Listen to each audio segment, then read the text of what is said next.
friends. How you doing? Happy holidays. Today we're home cooking with pride. It's the holidays edition. My name's Bryan Rodriguez. He, him, his pronouns. Welcome to the show. I decided to take kind of like a wintry theme with today's show. Rosemary. Rosemary, it grows everywhere. It's probably in your backyard or your neighbor's backyard or in your apartment complex. It's a very versatile herb.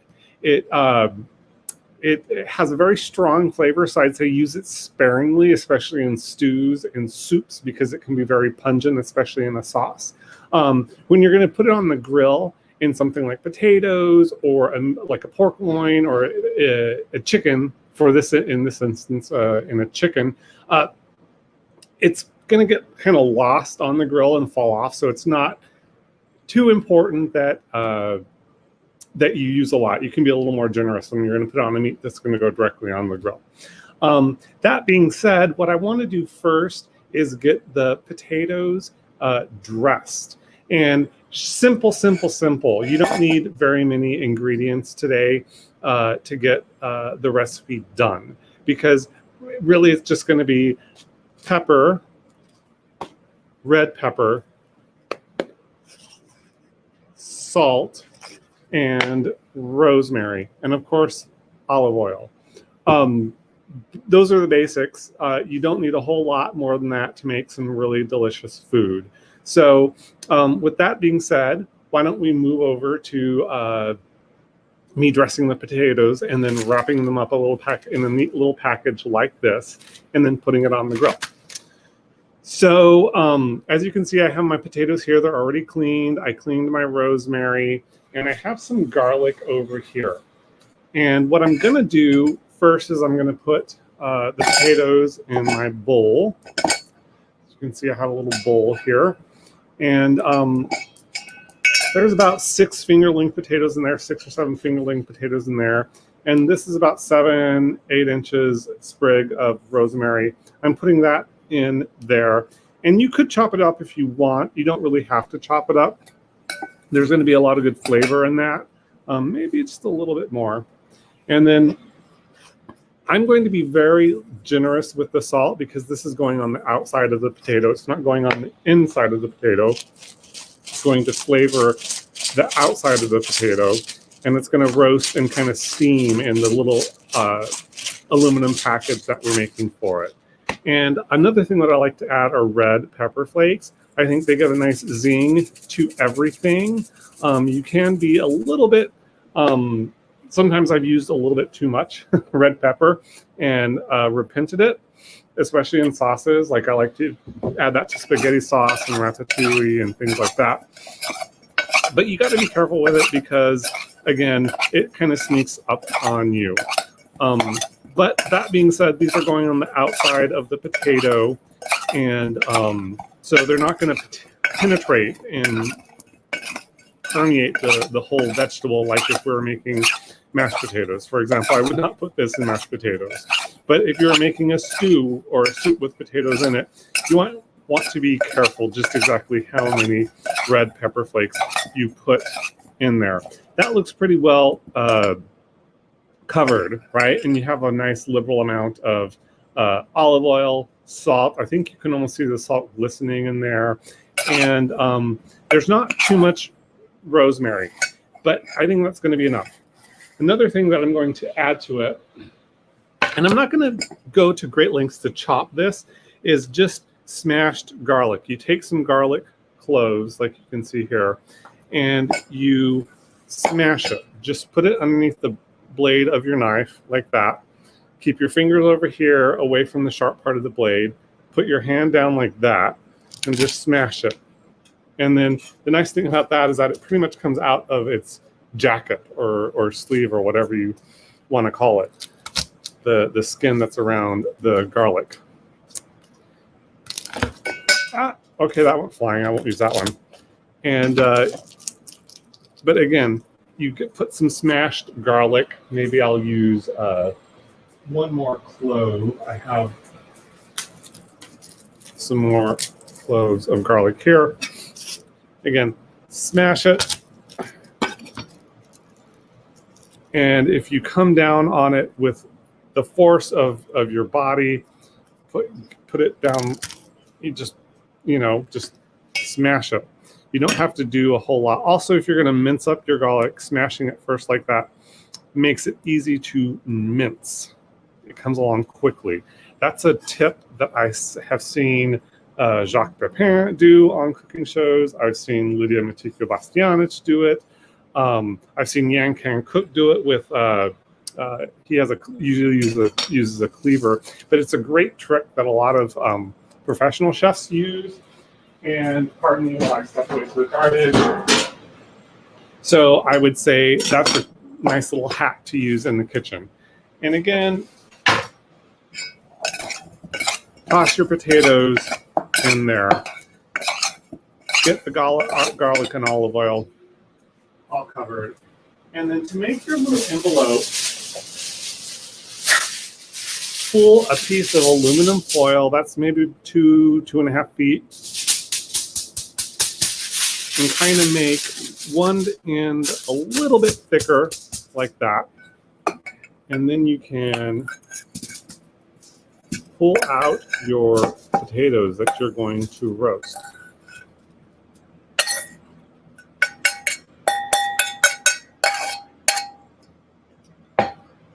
Okay, there you go. And you see how that kind of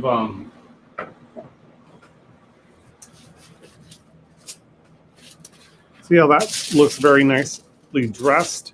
You just kind of take up one end and you bring this over like that. Bring this over like that. And you want to make a package, kind of like roll it over like that. Roll this up, roll this side in, and roll this side in. And you want it to be a little bit tight on the edges here, but not too tight in case you want to open it up and check on it. You might not need to, but you want it to be tight so that the oil doesn't leak out. And you want it to kind of be thick so that it can get sturdy, so that you can flip it around. And you don't even have to roll it up like that. You don't have to seal it. Like, you could just roll it up tight on itself like that. And voila, you have a nice little tight package there. Another little tight package here. We're going to put it straight on the grill. The grill's about 425, 450. That's okay, because we're going to be opening the grill a lot to check on the chicken. So we got to get the potatoes going. I estimate that it will be done in 30 to 45 minutes. So it's about 7:10 right now. So I think at 7:40, between 7:40 and 7:50, I think it'll be ready. Okay. Now we're going to go on to seasoning the chicken. Similar concept. We have chicken thighs in this instance, and they're chicken thighs that are boneless and skinless. You can use bone in, you can use skin on, you can use the breast. You could use the whole chicken if you want. I got this because it was the easiest thing available for me at the time. Where I shop downtown, it's the grocery outlet. There isn't always a lot of variety, so I pick for what makes sense for me. I could have bought like 20 drumsticks or 8 pieces of boneless chicken thighs or 10 chicken breasts, and that was a little bit too much chicken, so I chose these. There was no strong preference either way. Also, I suppose if you wanted to spatchcock your chicken, kind of like cut off the back part of the whole chicken and then push it flat and kind of grill it on the grill hole, you could do that, or bake it in the oven, you could do that too. But basically, the seasoning here is very simple, wintry, grill outside.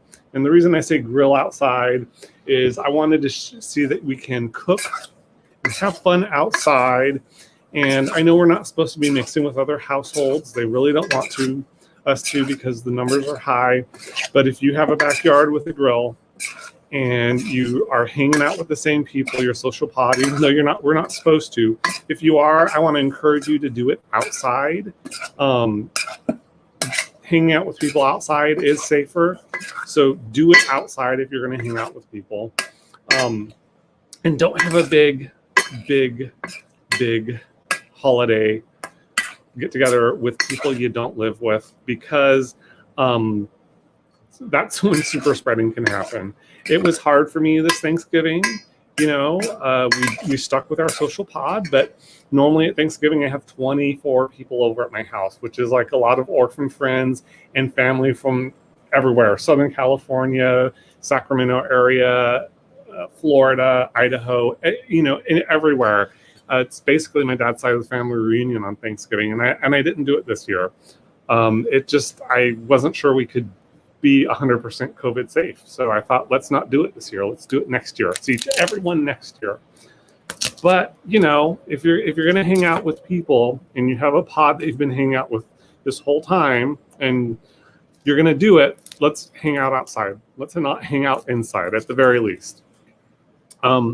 So again, what I'm going to do right now is I'm going to do a rough chop on the garlic for the chicken. Now, ideally, what I would say you should do is do this the night before or do this in the morning and then let it sit so that you have time for the flavors of everything to really get into the chicken, especially if you do it overnight. The chicken's going to have a really nice rosemary flavor. That being said, if you put a lot of salt and pepper on your chicken and lots of garlic and a nice amount of rosemary, that's maybe a quarter cup, third of a cup of rosemary on there. A lot of pepper. I mean, this is a lot of chicken, so don't be afraid of the black pepper and the salt.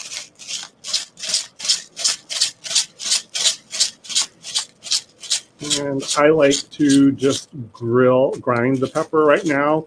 We are going through a kitchen remodel, so I've been cooking outside.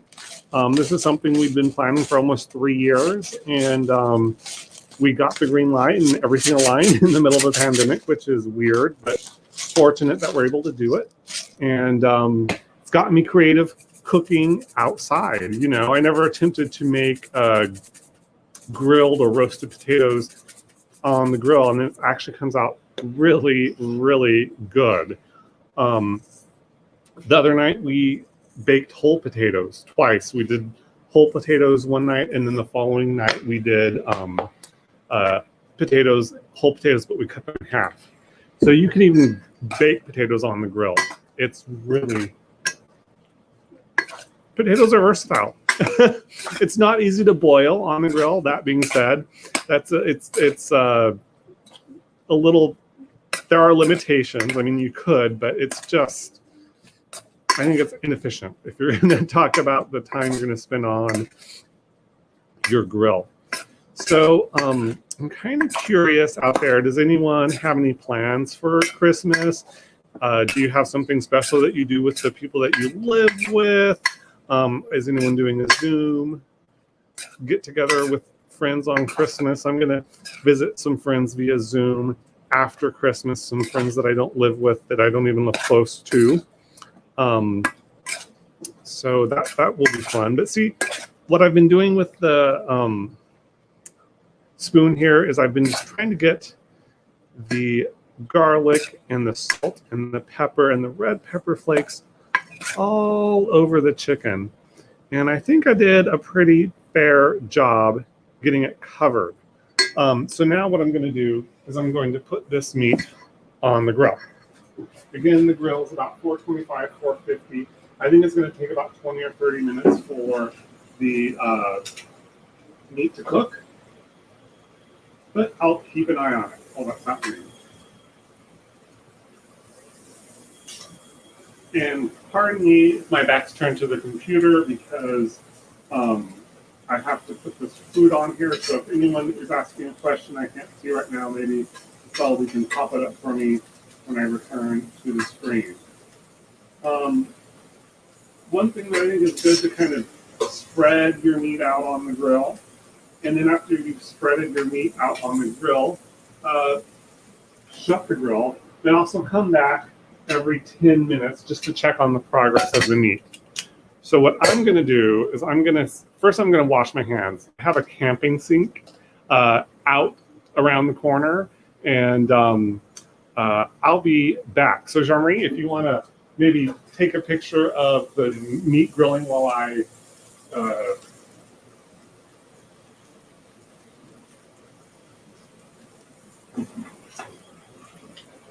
it's fire here.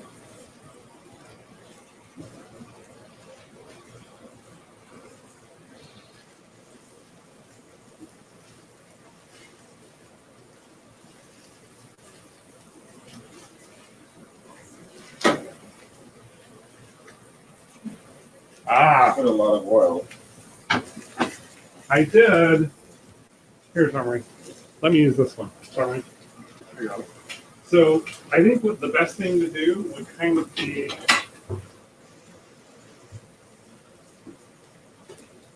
spray it with some water.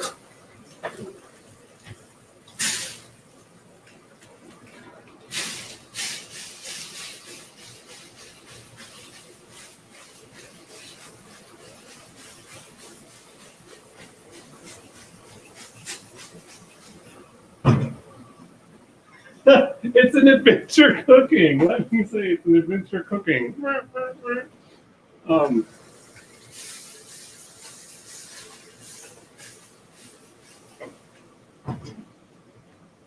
So there was a lot of oil and fat and meat on the grill when I put the marinade on there. So that happens. That happens a lot when I'm making tri-tip.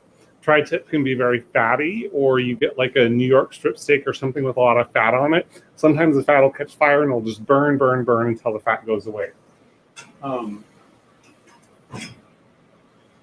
what you can do is if you have a spray bottle of water like that, then you can spray it and kind of beat the fire down. Now we're gonna have to wait for the heat to come back up, but it looks like it's coming back up, which is good. Yay! I'm gonna have to go back and look at that in a minute. Okay, Siri, set a timer for 10 minutes. Will Siri listen to me? Okay, 10 minutes and counting. Wow, Siri listened to me. I don't have good luck with home automation. So like, I'm just like, is Siri gonna listen to me? I'm not sure. You know, I'm not always confident. Another thing that I will add in a little bit is a Linguista sausage. You don't necessarily eat the whole Linguista sausage, it's more for flavor. You can flavor, you can cook it with some eggs, you can put it in beans. It's very versatile. And what I like to do with chicken is if I have a few links laying around, I only have one right now, but if I have a few more laying around, I grill it kind of towards the end, get it warm. It's already kind of cooked and cured, so you don't have to cook it a lot. And then you give a little like slice of the Linguista with the chicken that you're serving, and that kind of adds flavor to your dish. So that's something that I like to do when I have Linguista handy. Moving some of this stuff out of the way, we're going to get on to making the Christmosas or the Christmas mosas. The Christmas mosa is basically, let's see, it's kind of like a mimosa, but it's made with fruit. And we're going to make it with sparkling wine. And the recipe that we published called for green apples, pomegranates, green grapes. I think they were going for a red, white, and green kind of theme. But they weren't. But I don't think you should be stuck in, oh my gosh, I have to have red, white, and green. So,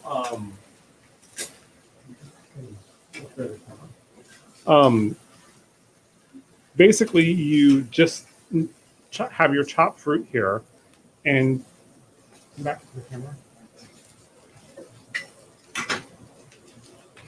Um, you have your fruit here, and I have some kiwis and some grapes. And I chop those ahead of time because we don't want to spend too much time chopping up the fruit. And you have some pomegranate here. Should I check on the chicken? I think the chicken's Can fine. I do that? You do this.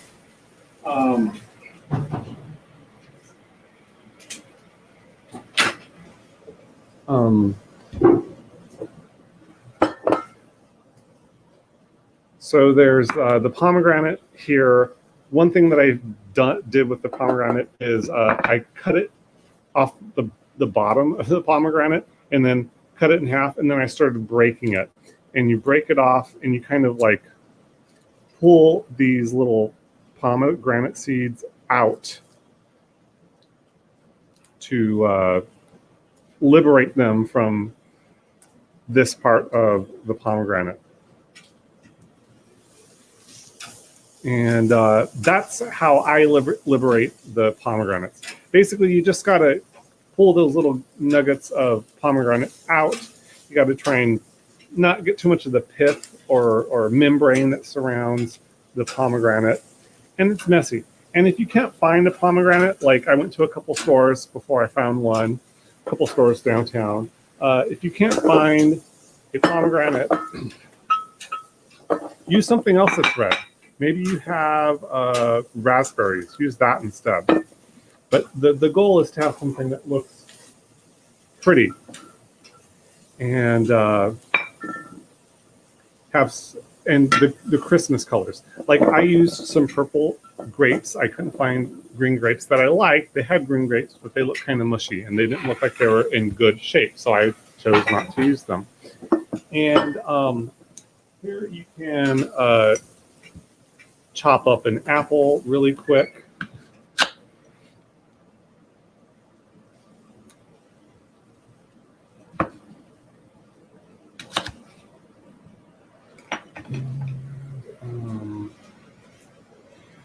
I need to pull one.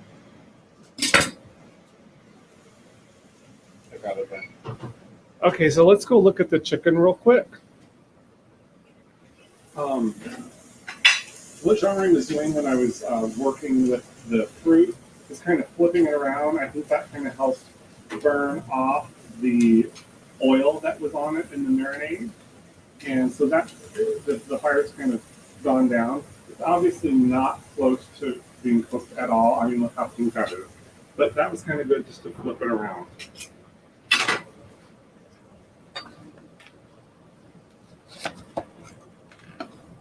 So, like one thing that I'll do with to make it easy to quarter it, cut it in half, quarter it. Then when it's on the side, come down like that, and you can kind of cut out that part of the apple. And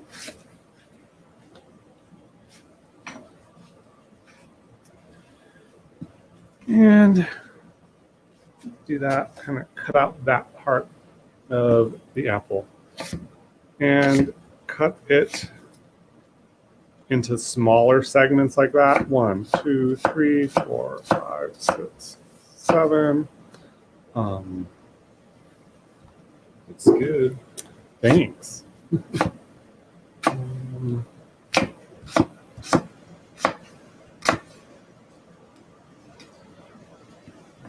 And I think really once I put everything together in the pitcher, I'm probably gonna have to reach in there with a spoon and dish some of this out into the glasses because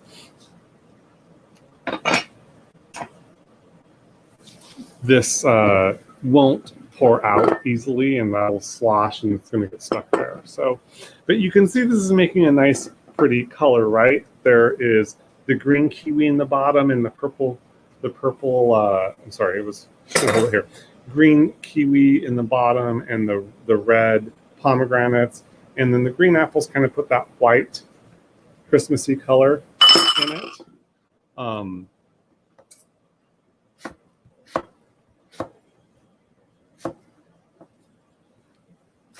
And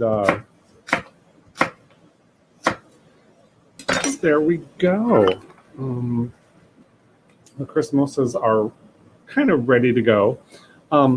So this is really kind of how you want it to be. Sorry, I was checking on the chicken. This is really just kind of how you want it to be. If you want to use red wine instead, you have the basis for a red wine. Add some citrus to it. If you want to use still white wine, you can use still white wine. If you want to go totally non-alcoholic, use sparkling grape juice or use Martinelli's apple cider. Use Sprite. Maybe you have some kids in the house and they can't drink. You could get some Sprite together for them and put Sprite in there and doctor it up with Sprite. And but the alcoholic version has some Prosecco in it. And I didn't use a really expensive Prosecco because we're going to doctor it up. And I think that if you are going to doctor something up, then maybe it's not most important to use the most expensive, most exclusive brand of sparkling or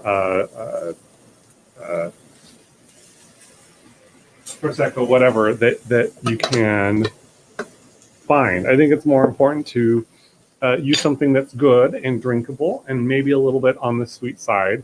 And that kind of... You want me to start taking the chicken off? This is it ready? Yeah. Okay.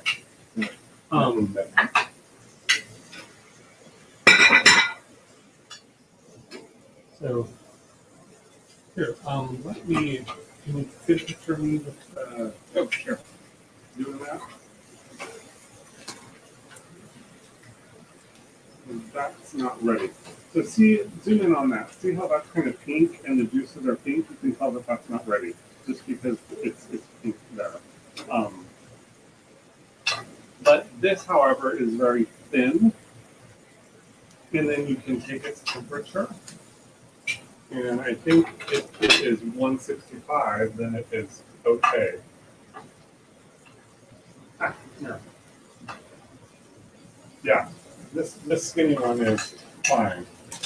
This skinny one, see, look at that. See, that is not ready yet. Some of these things you can just look at it and tell they're not ready yet.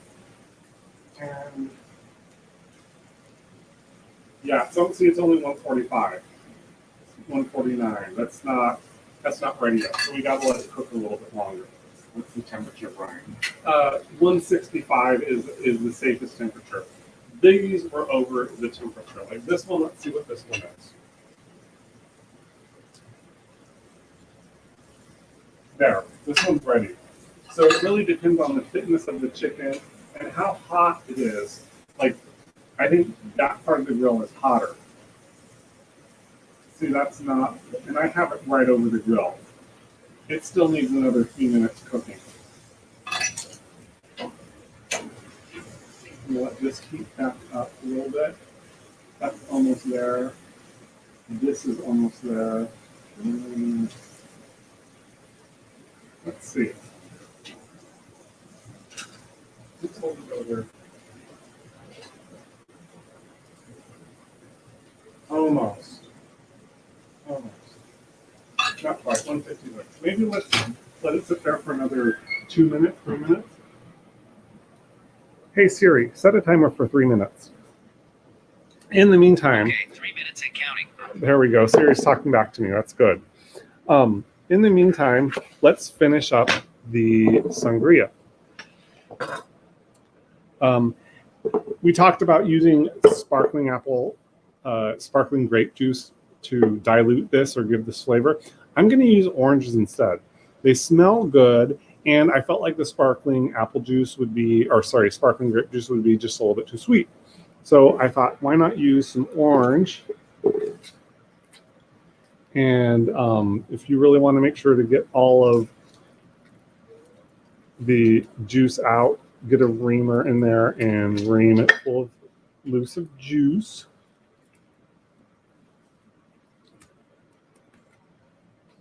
And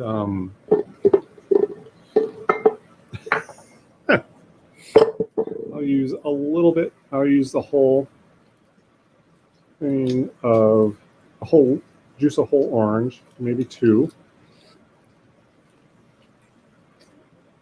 And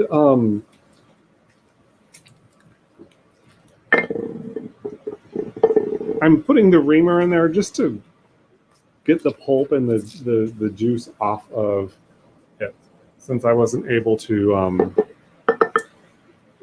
just want to get the maximum flavor in there. I also got some red pears, just in case you wanted to chop up red pears and add that in there. I think the fruit is really about decoration and less about flavor. It kind of adds some flavor, but it's a lot more about decoration, I think. Why don't we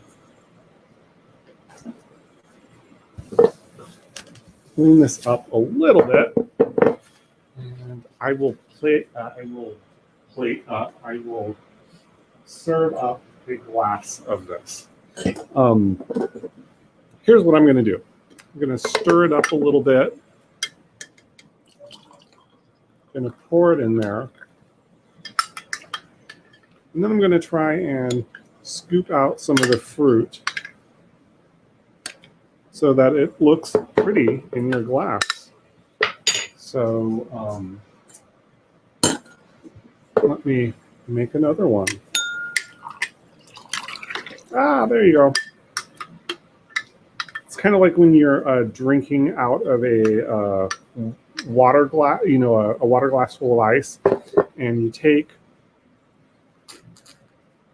a sip, and then all of the ice comes tumbling out and it hits you in the face. That's kind of what happened. And if you have a pitcher that is less, that is maybe wider, has a wider mouth, use that one. This one's mine because I've been like slobbering on it. That one's my husband's, the cameraman. Thank you, mister. Cheers. And I think it's time to check on the chicken. And let me wipe up my mess here, because I made a little bit of a mess. And it's okay to make a mess when you're cooking, because, well, you get to clean it up afterwards. Let's check on the chicken. Okay, I don't even think I need to take its temperature, but I will. Like, that just is starting to look, I think it looks done. Like, this one looks done. Why don't we take it? See, it's 50 degrees on the counter. See, it's 50 degrees on the counter. Right now, this is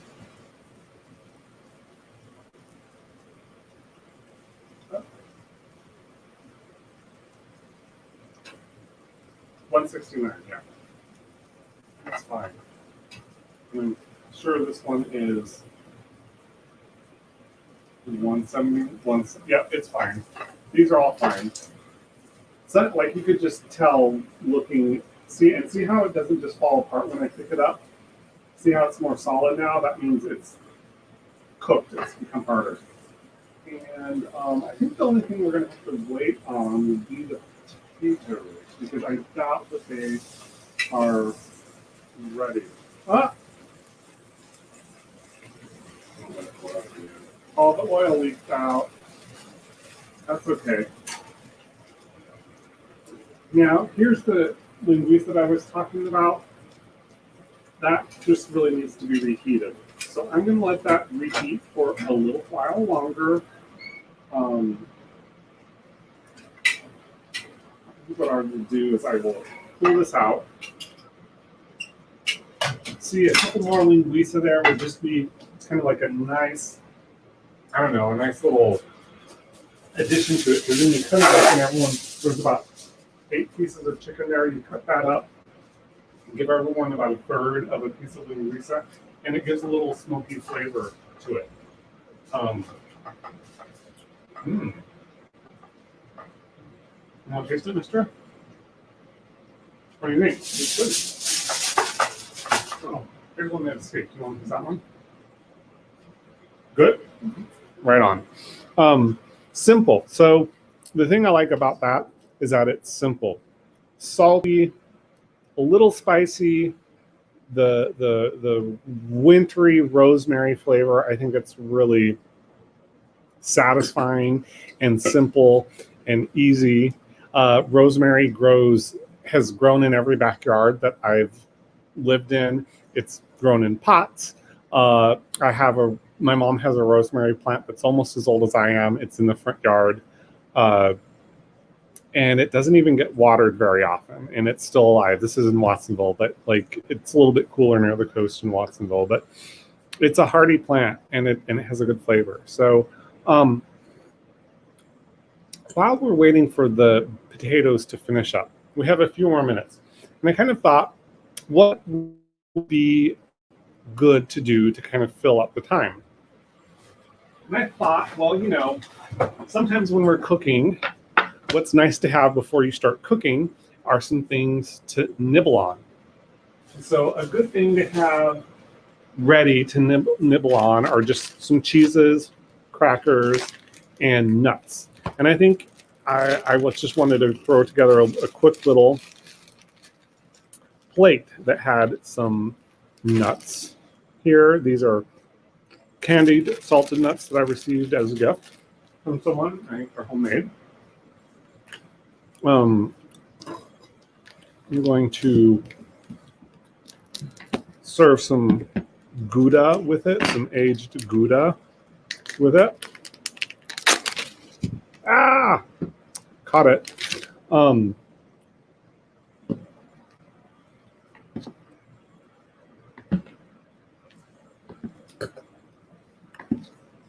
And I think I'm going to serve some crackers with it. So it's just kind of nice to have these things ready to go so that you can nibble on these things with your cocktail while you're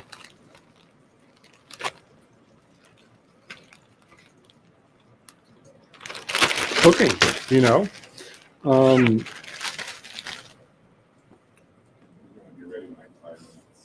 Okay.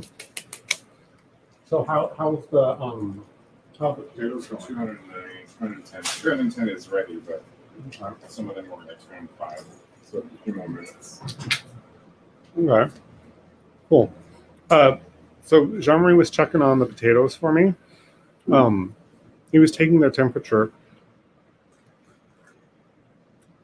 What I was going to do too, I think another way to tell if a potato is done is not just by temperature, but also by feel. And if you're curious, I think the nice thing about this package is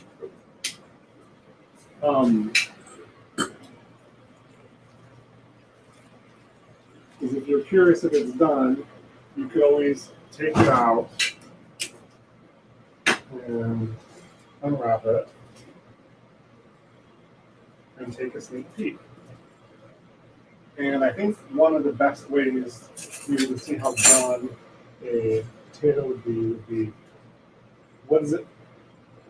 See how my fork went in there pretty easy? And it's not, but see, like it's a little hard still. So I'd say it probably needs another 5 minutes. But you can, because if it was fully baked, it would just kind of like split, and kind of come apart very easily. So again, wrap in the sides.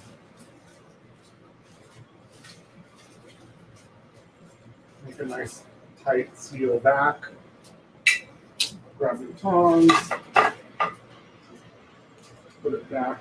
Maybe put everything on a slightly hotter part of the grill. It's kind of drop down below 500. I think I'll set another timer. Hey Siri, set a timer for. Okay, 5 minutes and counting. And that's what I would have ready to go. is some nuts. So, mister, you can have some nuts. And have some crackers and cheese. And another thing we mentioned in the show was the chimichurri garnish, which we made this before, I think about a month ago, the Thanksgiving show. And basically, you just kind of make a loose and juicy chimichurri.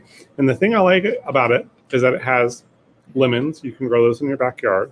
It has garlic, which is really inexpensive, parsley, and I like to add a little bit of cilantro. Chop all that up with olive oil, lemon, add the lemon juice, salt and pepper, and the red pepper flakes. And you get it to the flavor that you like. And you have to chop up the garlic. And together this adds a nice little pungent juiciness to your chicken. And you can add it to your potatoes. I think what I'll do is I'll take a piece of chicken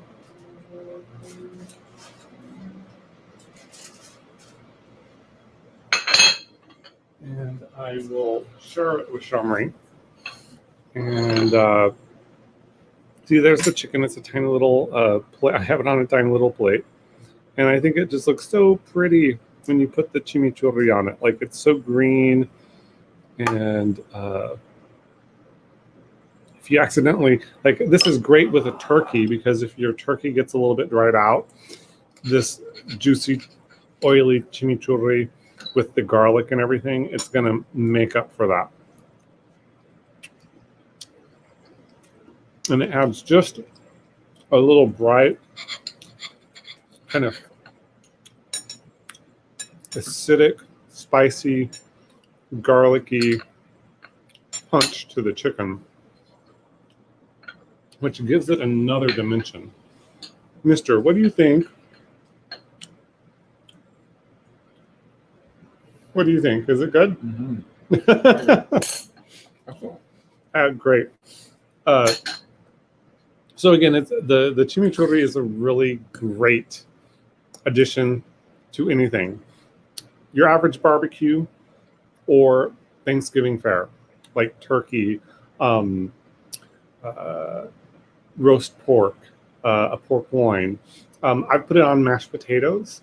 One time I had gravy, mashed potatoes, roasted carrots, and of course turkey left over from a Thanksgiving dinner. And I had chimichurri left over from a Thanksgiving dinner. So I put all that into a pot and I added some water, and it came out to be a really nice, like, soup. Like, this is a really good addition to making leftover soup with your turkey dinner or your chicken dinner. Maybe if it's just the two of you at home or 3 or 4 of you at home, you're not going to get a turkey, you're going to get a chicken maybe. So that's a nice addition to have. It'll last in the fridge for a few days. I wouldn't keep it more than like 5 or 6 days. You might want to Google how long you can keep chimichurri, but use it liberally. It tastes so good. And another thing that I think is good to have on hand for a quick dessert, chocolate. Especially now, with the holidays going on, everyone's giving you chocolates, everyone's giving you cookies. So I think if you make a little plate, kind of like that, and you doctor it up with some of your favorite gifted chocolates. Someone gave me I think this is kind of like a pecan, like those turtles that are made out of chocolate pecan, chocolate, or what is it, caramel and pecans, dipped in chocolate. Maybe you have some truffles laying around, some Hershey bars, some peppermint bark. Put all that together and kind of put it on a plate. And I think that is one, it could be like portion control, right? Because I think 1 or 2 of these is like enough, really. But like if you want a little bit of everything, just have a little plate of chocolates ready to go. Cut everything in half. And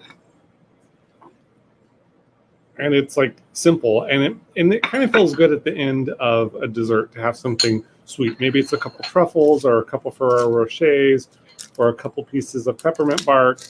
Or this is kind of big. I'd share this with Jean-Marie. I wouldn't eat it all myself.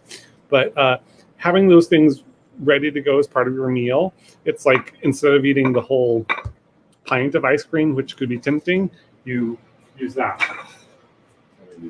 Yeah. Yeah. Why don't we plate the potatoes too?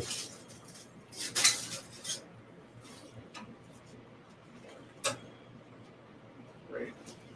So the potatoes are done. We're going to grab them, pull them out. Thanks for looking, Mister. Aren't those pretty?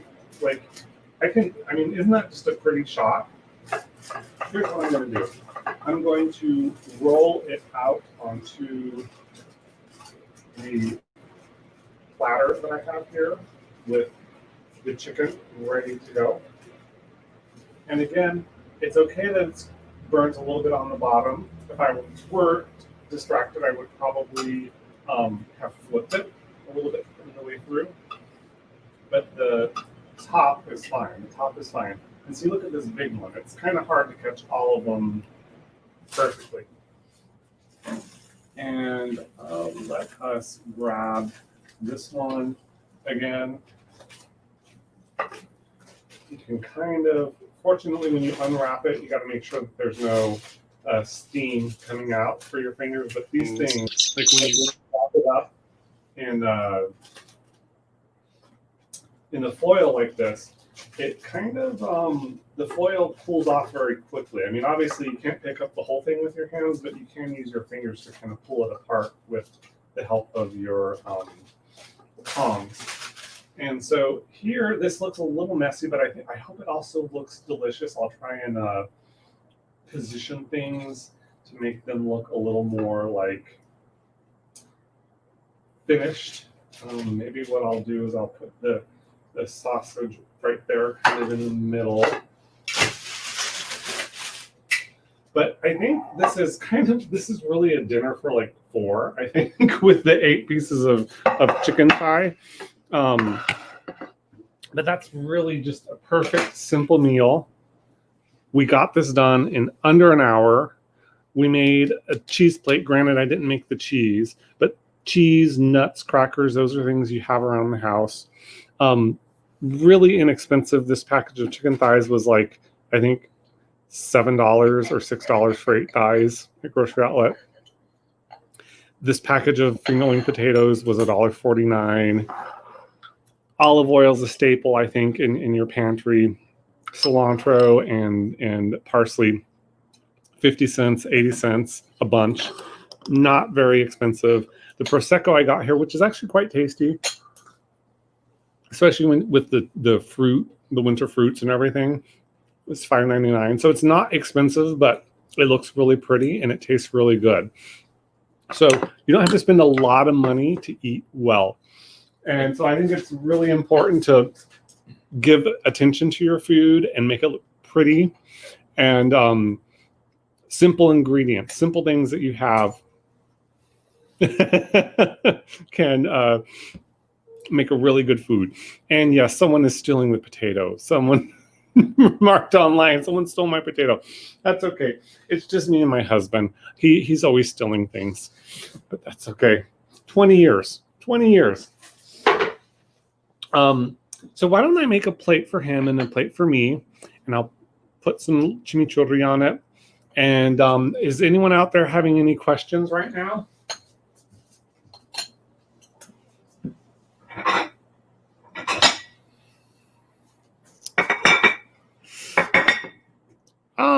Thanks, Lisa. Lisa's my friend and neighbor, and I appreciate you tuning in, and thanks for performing for us at the drag brunch. She is a really awesome rocker. Gosh, this looks good. I think I am just distracted by the food right now. So I think what I'll do for a nice, really a shot that I'll try and put on Instagram is I will set this up with couple potatoes. And another little piece of chicken. And one more little potato. And I will cut a piece of the linguiça. Put that there. Just remember, linguiça is like kind of almost like a condiment. You don't need a ton of it to add flavor. And just a little bite with your chicken and potato will just kick it up a notch. And of course, let's put some garlic on there, some of the roasted garlic. And another thing I should have done was like go crazy with the garlic if you want when you're roasting these potatoes. Like maybe not crazy, but like I could have put probably 10 or 12 smashed cloves of garlic in there, and they get so mellow when they get cooked that it's just perfect. So I think that's it, folks. This would be the finished product. There we go. There's a good shot. And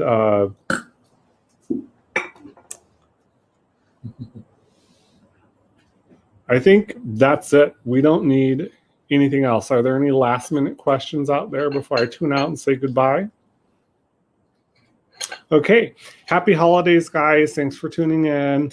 Watch you later. Stay safe, folks. And let's celebrate the new year. See you in 2021. Bye.